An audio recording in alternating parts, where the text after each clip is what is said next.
શ્રી ગણેશાય નમઃ. અધ્યાય 16 બ્રહ્માની સૃષ્ટિ ચાલુ. બ્રહ્મોવાચ શબ્દાદિની ચ ભૂતાની પંચીકૃત્યાહમાત્મનઃ તેભ્યઃ સ્થૂલમ નભો વાયું વહનિમ ચૈવ જલમ મહિમ. બ્રહ્મા બોલ્યા, હે નારદ, મેં પોતે શબ્દાદિ 5 ભૂતોનું પંચીકરણ કરી તેમને પરસ્પર મેળવી તેમાંથી સ્થૂલ આકાશ, વાયુ, અગ્નિ, જળ, પૃથ્વી, પર્વતો, સમુદ્રો, વૃક્ષાદિ અને બીજા પણ કળાથી માંડી યુગ સુધીના કાળના વિભાગો સર્જ્યા. હે મુનિ, મેં બીજા પણ સૃષ્ટિના પદાર્થો સર્જ્યા તો પણ તેથી હું સંતોષ ન પામ્યો. ત્યારે હે મુનિ, સાંબ સદાશિવનું ધ્યાન કરી મેં કાર્ય સાધક સૃષ્ટિઓ ઉત્પન્ન કરી. મારા 2 નેત્રોમાંથી મુનિશ્રેષ્ઠ મરીચીને, હૃદયમાંથી ભૃગુને, મસ્તકમાંથી અંગીરાને, વ્યાનથી પુલહને, ઉદાનથી પુલસ્યને, સમાનથી વશિષ્ઠને, અપાનથી ક્રતુને, 2 કાનથી અત્રિને, પ્રાણથી દક્ષને, ખોળામાંથી તમને નારદને અને છાયાથી કરદમ મુનિને સર્જ્યા. એ સર્વ સાધનના પણ સાધન ધર્મને મેં સંકલ્પથી સર્જ્યો છે. હે મુનિવર, મહાદેવની કૃપાથી એ ઉત્તમ સાધકોને સર્જી હું કૃતાર્થ થયો. હે તાત, તે પછી સંકલ્પથી પ્રગટેલો ધર્મ મારી આજ્ઞાથી સાધકો દ્વારા પ્રેરણા પામી ધર્મરાજા રૂપે મનુષ્યનું રૂપ પામ્યો. તે પછી હે મુનિ, મેં મારા શરીરના જુદા જુદા અવયવોમાંથી દેવો અને અસુરો વગેરે અનેક પુત્રોને ઉત્પન્ન કર્યા અને તેમને તે શરીર આપી દીધા. તે પછી હે નારદ, હૃદયમાં રહેલા શંકરે પ્રેરણા કરેલા મેં પોતાના શરીરના 2 ભાગ કર્યા અને હું 2 રૂપવાળો થયો. હે મુનિ, તેમાં જે અર્ધું અંગ હતું તે પુરુષનું થયું અને અર્ધું અંગ નારીનું થયું. તેમાંના પુરુષે તે સ્ત્રીમાં સર્વના સાધનનું ઉત્તમ જોડકું ઉત્પન્ન કર્યું. તેમાં શ્રેષ્ઠ સાધન રૂપ જે પુરુષ હતો તે સ્વયંભૂ મનુ થયા અને જે સ્ત્રી હતી તે શત્રુપા નામે તપસ્વીની તથા યોગીની થયા.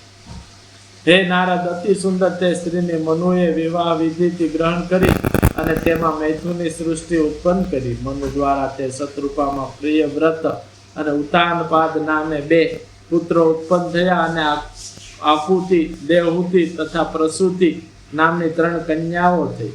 તેમાંની આકુતિ રુચિને, વચલી દેવહૂતિ કરદમને અને ઉતાનપાદની નાની બહેન પ્રસૂતિ દક્ષને આપી. તેમાંની પ્રસૂતિની સંતતિથી આખું ચરાચર જગત વ્યાપ્ત થયું. રુચિની આકૃતિમાં યજ્ઞ અને દક્ષિણા નામનું જોડકું થયું. તે યજ્ઞ તથા દક્ષિણામાં 12 પુત્રો ઉત્પન્ન થયા.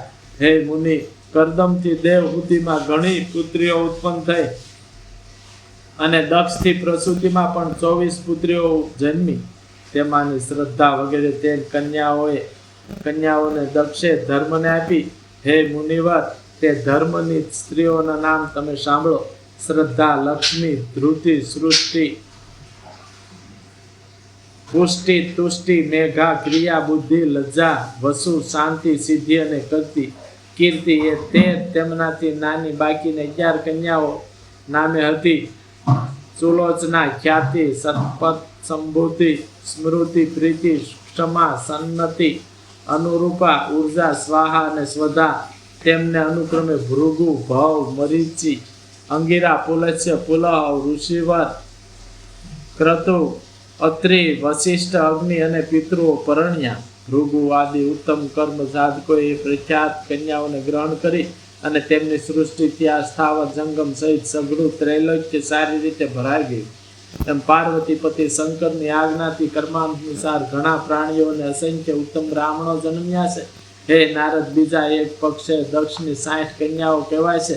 તેમાંની 10 ધર્મને, 27 ચંદ્રને, 13 કશ્યપને અને 4 જુદા રૂપવાળા ગરુડને દક્ષે વિધિપૂર્વક આપી હતી. તેમજ ભૃગુ, અંગીરાને, કૃષાશ્વને 2 કન્યાઓ તેણે આપી હતી. તેથી પણ ઘણી સ્થાવર જંગમ સૃષ્ટિ થઈ છે.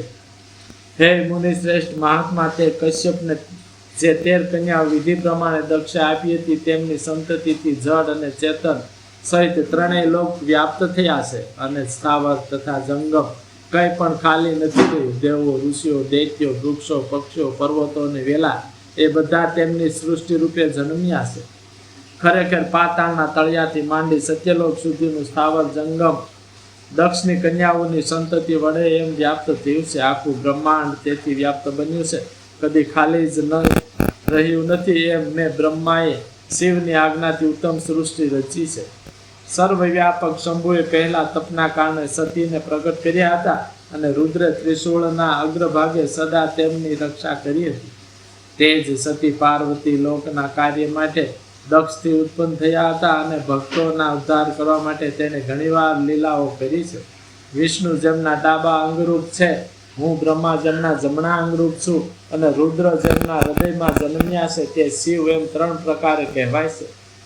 હું બ્રહ્મા, વિષ્ણુ અને રુદ્ર એ ત્રણેય ગુણ સ્વરૂપ જ છીએ. શિવ પોતે નિર્ગુણ તથા નિર્વિકાર પર બ્રહ્મ છે. વિષ્ણુ સત્વરૂપ ગુણ છે, બ્રહ્મા રજોરૂપ ગુણ છે અને રુદ્ર તમો ગુણ રૂપ કહેવાય છે. એમ નામને અનુસરી લોકાચારથી એ પ્રમાણે કહેવાય છે. ખરી રીતે તો એથી જુદું જ છે. વિષ્ણુ અંદર તમોગુણીની બહાર સત્વગુણી છે, રુદ્ર અંદર સત્વગુણીની બહાર તમોગુણી મનાય છે. અને હે મુનિ, હું અંદર સત્વગુણ વાળો અને બહાર તમોગુણ વાળો તથા સંપૂર્ણ રજોગુણ ગુણમય છું. તેમજ સરસ્વતી રજોગુણ, સતી પાર્વતી સત્વગુણી અને લક્ષ્મી તમોગુણી જાણવી. પણ એ ત્રણેયથી પર જે શિવાદેવી છે તે તો એ ત્રણેય સ્વરૂપ છે. એમ શિવાદેવી દક્ષને ઘેર સતી રૂપે થઈ શંકર સાથે પરણ્યા હતા અને પિતાના યજ્ઞમાં નાદથી શરીર છોડી પોતાના સ્થાને તે જતા રહ્યા હતા. ફરી દેવોની પ્રાર્થનાથી એ શિવા પાર્વતી રૂપે જન્મ્યા હતા અને ઘણું મોટું તપ કરી શિવને પામ્યા હતા. હે મુનીશ્વર, તેમના નામો અનેક થયા છે, જેમ કે કાલિકા, ચંડિકા, ભદ્રા, ચામુંડા, વિજયા, જયા, જયંતી, ભદ્રકાલી, દુર્ગા, ભગવતી, કામાખ્યા, કામદા, અંબા, મૃડાની અને સર્વમંગલા એમ તેમના અનેક નામો છે. તે ભોગ અને મોક્ષ આપનારા તેમજ ગુણ અને કર્મ અનુસાર થયા છે, પણ લગભગ તેમાં પાર્વતી સમજાય છે.